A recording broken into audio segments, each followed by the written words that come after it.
సినిమాల్లోకి వచ్చే వారి జీవితం ప్రత్యేకంగా చెప్పుకోవాల్సిన అవసరం లేదు. 1-2 సినిమాలు హిట్ అయితే చాలు, రిచ్ లైఫ్ మెయింటైన్ చేయవచ్చు.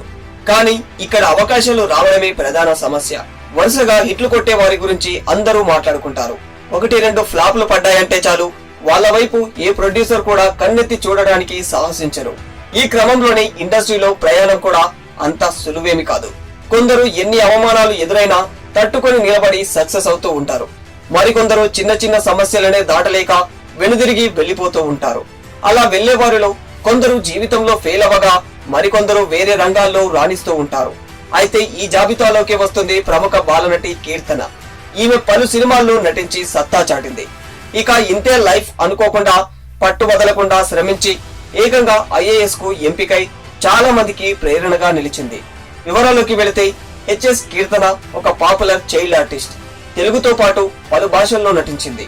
సోషల్ మీడియాలో ఆమెకు మంచి ఫ్యాన్ ఫాలోయింగ్ కూడా ఉంది.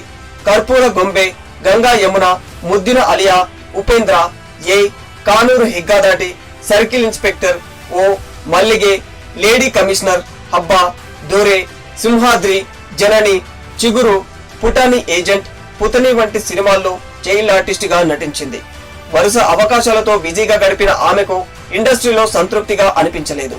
ప్రజలకు సేవ చేయాలని బలంగా ఫిక్స్ అయింది. ఈ నేపథ్యంలోనే UPSC పరీక్ష రాసింది. మొదటి ప్రయత్నంలో ఫెయిల్ అయిపోయింది. అయినా వెనక్కి తగ్గకుండా ఏకంగా 5 సార్లు పరీక్ష రాసి చివరగా 6వ ప్రయత్నంలో సత్తా చాటింది. తన మొదటి పోస్టింగ్ కోసం కర్ణాటకలోని మాండ్య జిల్లాను ఎంచుకుంది. ఈ క్రమంలో అనేక ఛాలెంజ్లను ఎదుర్కొన్నప్పటికీ సంకల్పం, కృషి ఉంటే తాము అనుకున్నది సాధించవచ్చు అని కీర్తన నిరూపించింది. కాగా ప్రస్తుతం దేశంలోనే ఆమెను అనేక మంది యువతీ యువకులు ఆదర్శంగా తీసుకుంటున్నారు.